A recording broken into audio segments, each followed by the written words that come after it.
Thank you. It's great to be here. Great to see you all. Thank you.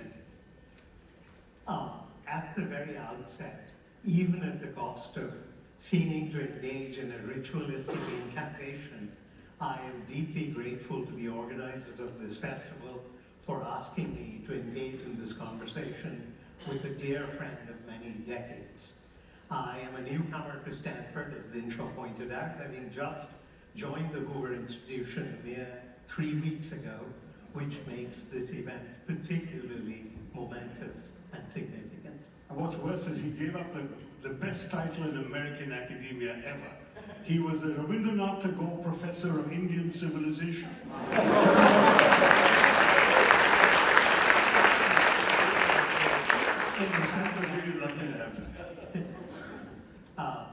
Despite the risk of appearing overly self-referential, I'm compelled to preface this conversation with a personal anecdote.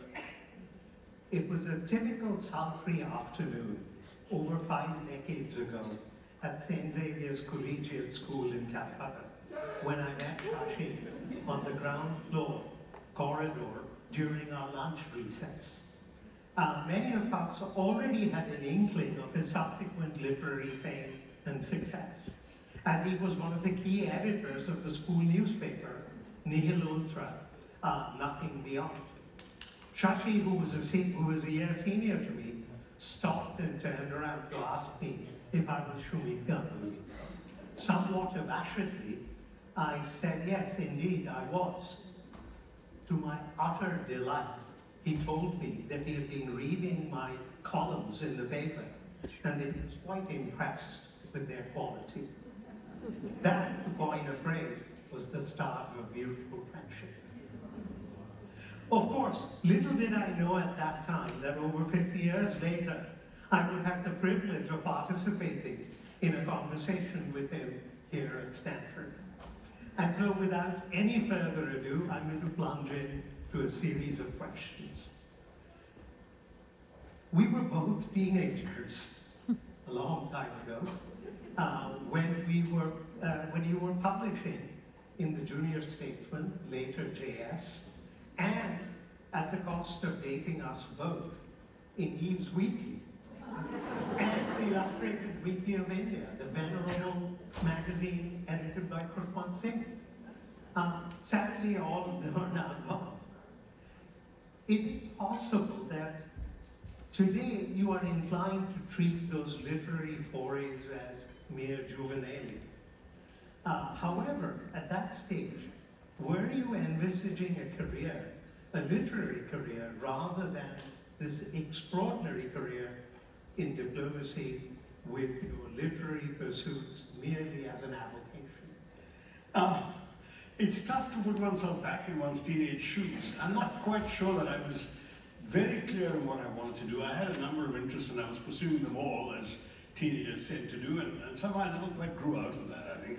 I was always very tempted by the idea of the Indian Foreign Service, and I thought I would write the examinations. The one thing you remember I was good at throughout school and after was in coming first at exams. Not a particular thing to boast about, because it really doesn't reflect anything other than the ability to take examinations. But that I had, and that was the way you got into the Foreign Service, so I assumed that was a realistic ambition.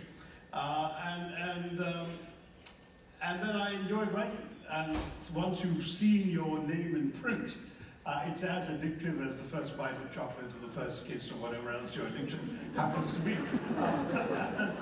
And having seen my name in print at the age of 10, I just kept writing. I just couldn't get rid of that addiction. So both things were going on at the same time. I sort of came of age and became old enough to write the examinations when the emergency was going on, and that was a very disillusioning period for anybody who had some convictions and dreams and aspirations for the country. And I just couldn't bring myself to write the UPSC examinations at that point. I said, how can I serve a government that can do this to its people? And that was, of course, very naive and idealistic. And of course, the emergency didn't last very long, and Prime Minister Indira Gandhi called free and fair elections and lost them and moved aside. And that was that. But in the meantime, sort of, I began to seriously consider what to do with myself. I had postponed a decision by doing a PhD in 100 hurries. I finished my doctorate at 22. But while writing it, the two options that seemed viable would be either academics or journalism, because I had decided not to write the examinations for the service. And suddenly a third idea came up, and that was whether one couldn't do sort of international affairs from outside rather than from within the country. And the United Nations seemed to be a possibility. Mind you, Indians were chronically overrepresented, and the main UN service had national quotas, but there was an organization, the UN High Commissioner for Refugees, that didn't have any national quotas. And so that's where I got it instead. Initially on a 1-month contract, that became a 1-year contract, and I continued.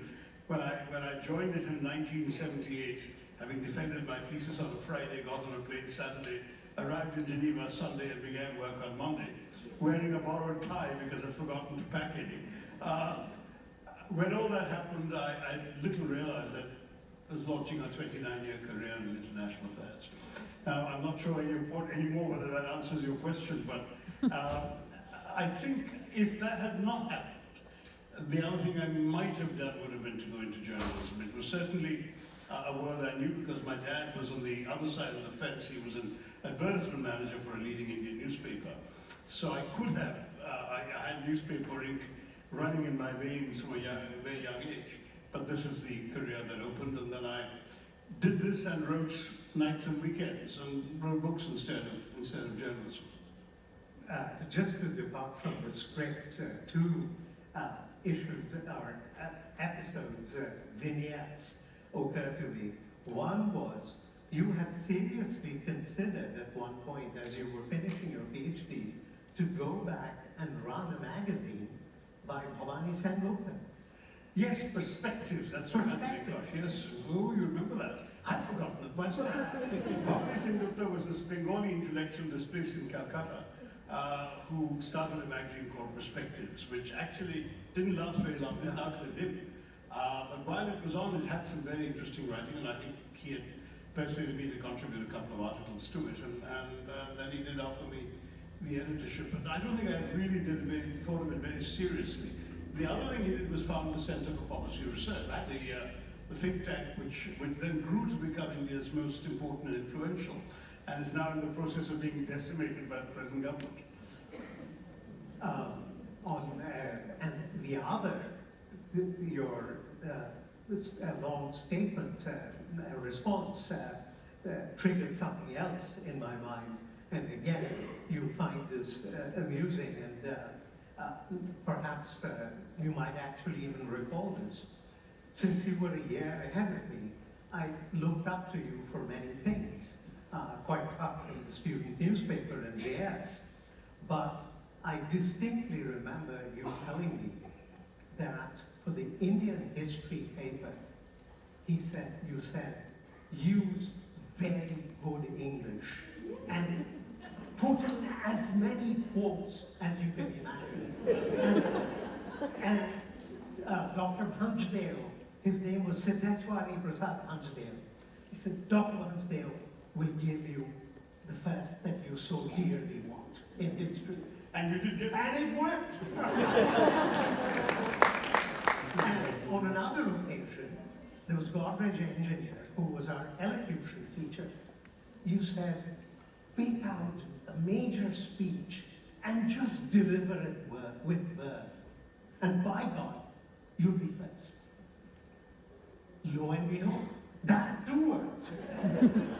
Little did I realize I had the makings of such a good faculty advisor. Without even intending to. In your 1989 book, and I still have an autographed copy on my shelf, it made it all the way to Stanford, in my judgment, was a landmark event in your literary career. The novel, despite its jocular tone in many places, in my view has two key highlights. First, your subtle grasp of the particulars of one of India's two great religious and cultural epics, the Mahabharata. And second, your dexterity in using the complex account to illuminate elements of an era in post-independence Indian politics. Is this a fair characterization of the central elements of the novel? It's generous. I mean, it was, it was a first in those respects, as you said. That we're talking about my first novel, The Great Indian Novel, which, as the title itself indicates, was very much a satirical novel. It wasn't an attempt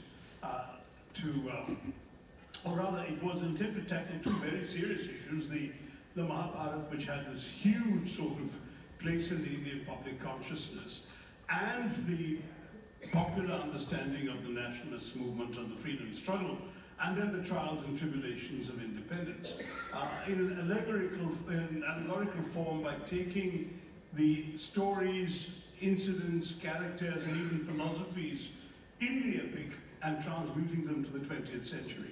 So it was a complex undertaking, but you know, with any first novel, you throw everything of yourself into it because A, you don't know whether you'll ever succeed in writing it, so you usually tend to be very ambitious. Second, you don't know once you've written it whether anyone will ever publish it, so you're kind of somewhat reckless with all you want to put into it.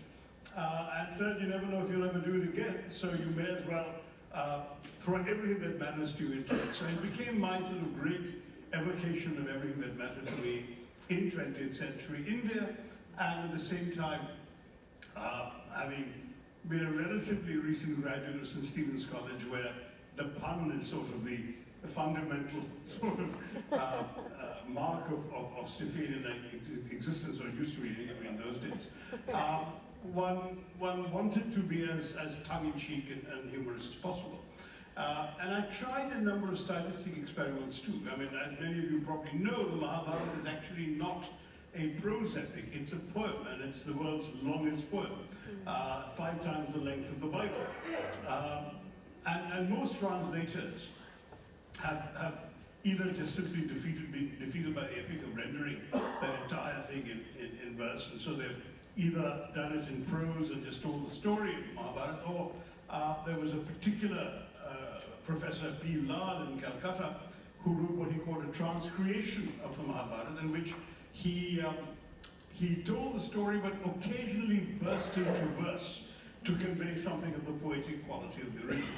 So I rather shamelessly borrowed that technique because when you're writing a satirical novel about two very serious things, you need to somehow have a device to justify the satire, or indeed to break the mood if it became overly serious.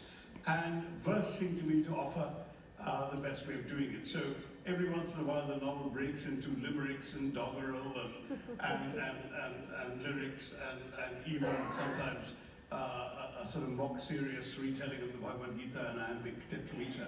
But all of this was done in a very sort of experimental way. And I think some professor hailed it as India's first postmodernist novel and so on and so forth, which I hadn't really thought about. What I was more interested in at that point was finding a readable way to impart what I thought were the valuable lessons, taking the light cast by the epics on the events of the present, and re-examining our very conventional assumptions about the present through the eyes of the past.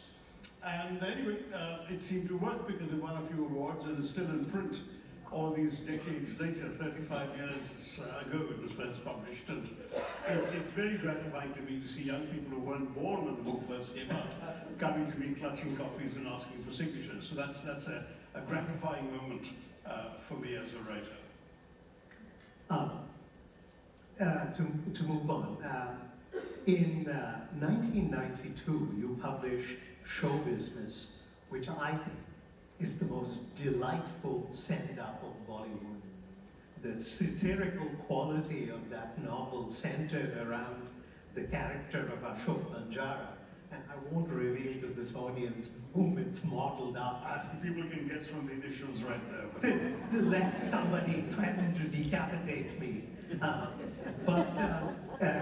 If you were to revisit and rewrite the novel, how might you modify it in light of how Bollywood has changed and hasn't changed in many ways over the decades? You can't ask a writer how you modify a book. It's like ask a parent how you re-edit your child's listen, when you produce a child with all their qualities and imperfections, you let them out into the world and it's up to them to make their way. So it is with books. You've written it. It really has to find its own way in the world. I will say, though, that as a book, it had a very peculiar reception in that it was panned in India and a huge hit abroad. It was the first Indian novel ever reviewed on the front page of the New York Times Book Review, which was a major distinction in those days, and I was thrilled. It was picked by the Washington Post as one of the 4 best books of the year, which was quite astonishing, given that at that point I was completely immersed in dealing with the civil war in the former Yugoslavia. I had almost forgotten that I had another life. And I got calls from all over the place saying, 3-book contracts, and when's the next one coming, and what you're going to write about next, and being pursued by agents and everyone else. And I said, sorry, I'm dealing with Yugoslavia. I didn't write another word for 5 years, in fact. But anyway, that was briefly the high water mark of my literary success. But it was again, one of the things about the great Indian novel I tried to do was to explore through fiction the kinds of stories a society tells about itself. And those were the stories, for me, of the epic and the national poet. So my second novel, I stuck to that same prism. What are the stories we tell about ourselves? What do we experience? What is the average Indian experience by way of a fictional experience? And the obvious answer was movies, Bollywood. That's what essentially everybody goes to. And those days, of course, before television became ubiquitous, and we had 600 channels and so on, but we didn't in those days. We had one, and it was rather dull and had lots of agricultural programs. So therefore, what I did was, my gosh, we've got our first walkouts already. Have I really been that offensive? Anyway, I thought I would use the device of cinema. So it starts off with a very popular megastar lying in a coma in a hospital bed, reliving his life, as it were, in a series of flashbacks, interspersed with the very tongue-in-cheek scripts of the movies he's acted in at different phases of his life, complete with madcap lyrics and everything else. And further interspersed with characters from his life talking to him at the request of the doctors in a bid to try and get him out of his coma. They're all anxious to see whether there's some flicker of recognition, some response. So you have his father, you have his wife, you have his brother, you have the stock villain from cinemas, and all of them coming in one after the other talking to him. So again, it was a bit experimental in terms of structure and form, but it was again about the stories of Bollywood and what it meant for Indian society, and the stories of those who make them. And it was reasonably true to its time. I actually went to Filmistan in Bombay and watched films being made, and everything from the makes of the cameras being used in those days to the kinds of experiences people had on sets were fairly authentic. But I think partially in India the reaction was, how could the author of the great Indian novel descend to writing about Bollywood? And in the West it was, my gosh, here's this dazzling world we've been introduced to, the rest of the cinema. Anyway, so that was the story of the book show business, and then I stopped writing satire. Life became too serious. Yes, and that's the perfect segue to the next question I'm going to raise, because we're moving away from, despite satire, there was a kind of a jocular leitmotif through both. I mean, I distinctly remember at the beginning of the great Indian novel, you talk about the snout of Lord Ganesh, and as he's taking dictation. When you remember the conceit in many of the versions of the Mahabharata is that Vyas is dictating Right. the Mahabharata to Lord Ganesha, Ganapati. So how do you put that in the 20th century, right? So I have a cantankerous old politician in his dotage and in his anecdotage called Vedvyas, who is dictating his memoirs to a South Indian secretary called Ganapati, dragging his enormous trunk behind him. But this is a trunk containing his clothes, you see, because he's been ordered by Vedvyas to stay with him so he can take dictation as he speaks. And so it's this kind of trying to transmute elements from the epic into something that could stand up to 20th century credibility. That's what it was trying to do. As I was saying, that we're moving to something slightly more serious and fraught. Given the sheer volume of your publications, which Dinshaw alluded to, both literary and otherwise, I cannot possibly invoke and discuss every one of them, because otherwise we'd be here all night. However, I am compelled to bring up your 2001 book, Riot. The narrative mode with diverse perspectives reminds one of Kurosawa's Rashomon. Having witnessed and studied riots in India as an academic, I found the multiple perspectives on that tragic death, which is at the core of the novel, to be sort of, the multiple perspectives are sort of archetypical of individuals from various social strata, from official positions like the magistrate, and from a variety of cultural backgrounds, the Sikh policeman, for example. Apart from the very fraught time when you wrote the novel, what was the motivation for writing this novel? Well, there were many things. As I said, I'd had this long gap after show business, and it was punctuated by a non-fiction book, my first one after my PhD thesis, a book called India from Midnight to the Millennium, which surveyed in a very personal, individualistic manner the first 50 years of India's independence.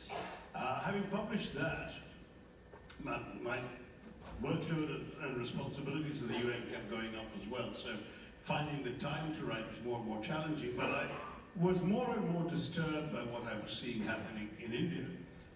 The 90s were a period of a fair amount of challenge, but you may remember it began with the destruction of the Babri Masjid in Ayodhya, which was the peak of an agitation throughout the 80s, led by the so-called Sangh Parivar organizations, spearheaded by the BJP, which vowed to replace that mosque, which they believed stood on the site of an ancient Hindu temple, with a new temple to the Lord Ram. Now, what had been forgotten was there had actually been a number of riots and incidents before the demolition of the masjid. In the late 80s, there had been something called the Ram Shila Pujans, where particularly across the Hindi-speaking states, there was a movement as part of this Ram Janmabhoomi Yatras to get people to bake consecrated bricks, and then those bricks will be transported to Ayodhya to build the future temple. Of course, they never were used for the future temple, but that's another matter. And in connection with that, a number of riots took place. Now, a classmate of mine, who's since become rather well known in his later life, Harsh Mandar, was an IAS officer at the time, and of course, as an IAS officer, he couldn't speak out publicly, right? He was very disturbed by this, and he happened to be the district magistrate serving in a particular town in Madhya Pradesh called Khargone, where there had been such a riot. And he shared with me privately his notes of that riot. When I say his notes, I would say 19, 20 pages was about it. But it was detailed and dense and amazingly revelatory of the inner dynamics of a riot taking place. And with his permission, I decided to use those notes as a recreation of that moment in time. The riot he was at took place in 1989, the very year I published the great novel, and 3 years before the destruction of the mosque, the Babri Masjid. So I thought it was a very interesting snapshot of a historical moment. And then I invented, in fact, to be very honest, a newspaper headline from that period was about a white American woman who'd gone to South Africa to work against apartheid and had been killed by black people in a black suburb in a riot or something else there. And that had also captured my imagination. I wondered, you hear somebody going with the best of intentions, but not fully understood and ultimately destroyed by forces she couldn't comprehend either, and who couldn't comprehend her. And then I decided to merge the two, so I made my novel about, it begins very openly, there's no hiding. It begins with the death of this American girl in a riot in India. It features her parents, who are divorced, coming back to India to see where their daughter lived and worked and find out what's happening. The father turns out to have been a Coca-Cola executive who was trying to reintroduce his product into India after the Coke had been expelled from the country. There's a New York Times kind of newspaper, I didn't use any of the New York Times, journalist coming to follow the parents and look into the story. There's the district magistrate himself, whom I gave a background rather like my own, going to an elite college in Delhi, Indian Administrative Service, thrust into a job in a rural area. But he, unlike me, had an arranged marriage in which he was not terribly happy. And he meets this American girl, and so their relationship becomes one of the elements in the novel. And then there's also the cop whom Shumit alludes to, a police officer, IPS, but a Sikh who has lived through the Sikh riots that disfigured the country just 5 years before the events of this novel in 1984. So I've got all of these elements coming in, which are all major strands of things that have disturbed what India was all about to me and disturbed the fabric of Indian society and Indian democracy. And then I had a voice of the Sant Parivar character, somebody whose passionate evocations of Hindu nationalism I expressed as fairly and authentically as I could. And there was a Muslim historian, again from a university like Delhi University, and his evocations of North Indian syncretism. So all these different voices had to be expressed in tones authentic to them. And so there are 13 different voices in the novel. And the novel is written in a peculiar way. It's got newspaper clippings, transcripts of interviews, diary entries, poems written by the American girl who's an amateur poet, and her own memories, her own jottings in her diary, which her parents find. Or rather, her parents come looking for, but the district magistrate has found, the cop has found it and given it to the district magistrate. And you've got the cop who's a heavy drinker at night, talking about his experiences and memories of the riots and why he wants to stay in the service rather than resign and protest against a society that can do this to his people. You've got all of these different voices. You've got the liberal historian who happens to be Muslim. You've got the passionate Hindu nationalist. All of these different voices speaking from different perspectives, and in a peculiar sort of way, the book can be picked up and read in any order. And you don't actually, because you already know the ending at the beginning. The girl's been killed. But as the parents try and find out what happened, you discover bits and pieces. And the interesting thing is nobody in the novel actually knows the whole story except the reader. Everyone has a bit and piece of it. And ironically, I had not seen, and I still haven't seen Rashomon. But of course, that was a parallel that occurred to me. But I guess that means that creative people can think alike once in a while. I just had these different voices, these different perspectives, but I had one core story coming to me from Hashmanda's notes, and that was what Riot, the novel, was all about. When it was launched in Delhi, I remember the publisher, David, our Penguin, using an adjective that I don't think has been used for fiction before. He called it a necessary novel. And it's striking because when the novel came out, the US edition was actually meant to be released on 9/11/2001, and all the sort of passions, the fanaticisms, the rage, everything else that one associates with that moment had been written about in the book. And when the book came out, both in India and the US in late 2001, as many of you may know, a few months later, there were the savage quote-unquote riots or pogrom or whatever in Gujarat, where 1,300 people were possibly killed in targeted violence, aiming principally at the Muslim community of Gujarat. And so you had a lot of things happening that showed that threw the novel into a certain kind of relief. Perhaps it was uncomfortable for many.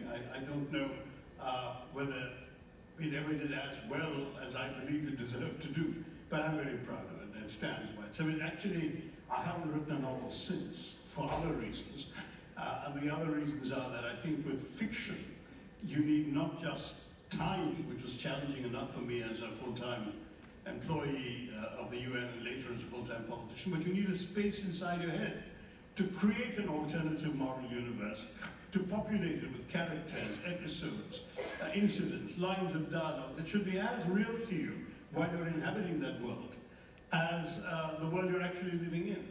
And that became increasingly impossible. The first decade of the 21st century after riot, my novel became littered with, not even half completed, half begun novels that I've begun writing and just had to abandon, because each time you write a novel, you're constructing this glass palace of illusion.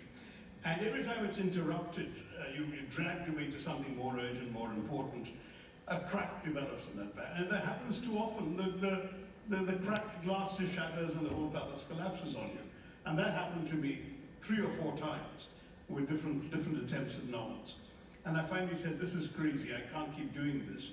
I am a writer, I need to write, so why don't I write things I can actually, that can be interrupted. Non-fiction is interruptible. We're all speaking non-fiction all the time, so when you write something that's a piece of prose, even if it's an argument, and it's interrupted for 6 weeks or 7 weeks, when you can come back, see what you were writing, reread what you've written, and surely, if you're writing from your heart as well as your mind, the train of thought, the line of argument will recur to you, and you'll come back and write some more. And that's exactly what I did. So all my books since Riot, so 4 of my first 5 books were all fiction, and my last 21 books have all been non-fiction. So I keep getting letters every time I publish a book saying, when's your next novel coming? And I don't know how to answer it. So I joke sometimes that one day the voters will return me to the world of literature. But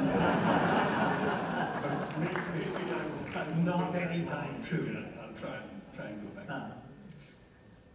I'm well aware that I am standing between you and the audience, which I'm sure has a plethora of questions, and I'm also acutely cognizant that this is a literary and arts festival, and so I should not stray into political issues. However, I am going to take the liberty of mentioning your first scholarly book, Reasons of State, as it was an inspiration to a generation of international relations scholars such as myself, as it was the first theoretically grounded analysis of India's foreign policy based on your doctoral dissertation at Tufts. With the usual benefit of hindsight, may I be so bold as to ask you, how would you tweak it today? Well, Shumi, the constantly want to rewrite things. He's obviously been telling too many of his students to rewrite their solutions.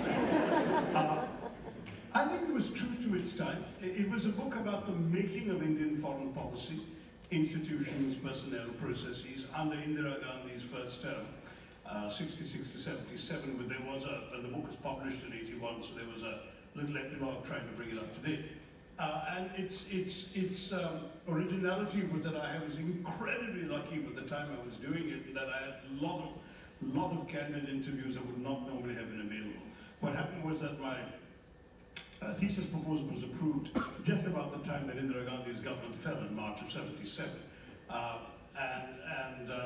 So not only she herself, But all her top advisors were willing to talk in ways they would not have been had she still been in power.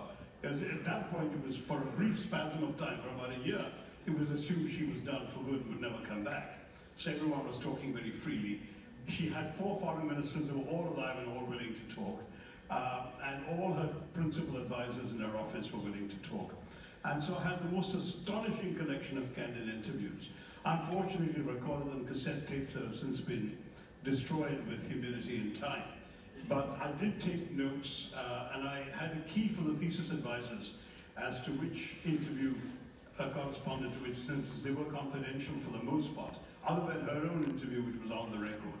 All the others were confidential, but I was able to say, if the thesis advisor said, "Who said this to you?" I could say it was so-and-so, or Mr. Haksar, or Mr. Parthasarathi, or whoever it was, amongst her immediate advisors who had let me into a particular insight. So it was very, very insightful into the way policy was made under Mrs. Indira Gandhi, and I think to that degree it remains accurate and true for its time. Obviously that was now almost half a century ago, and a lot has changed. And anyone writing, in fact, there was a fellow in Chicago who sort of did a very imitative doctorate in the early 90s on the same topic, on the same theme, and he was accused of plagiarism by more than one reviewer, but he got his PhD, so I don't know how Chicago sometimes works. But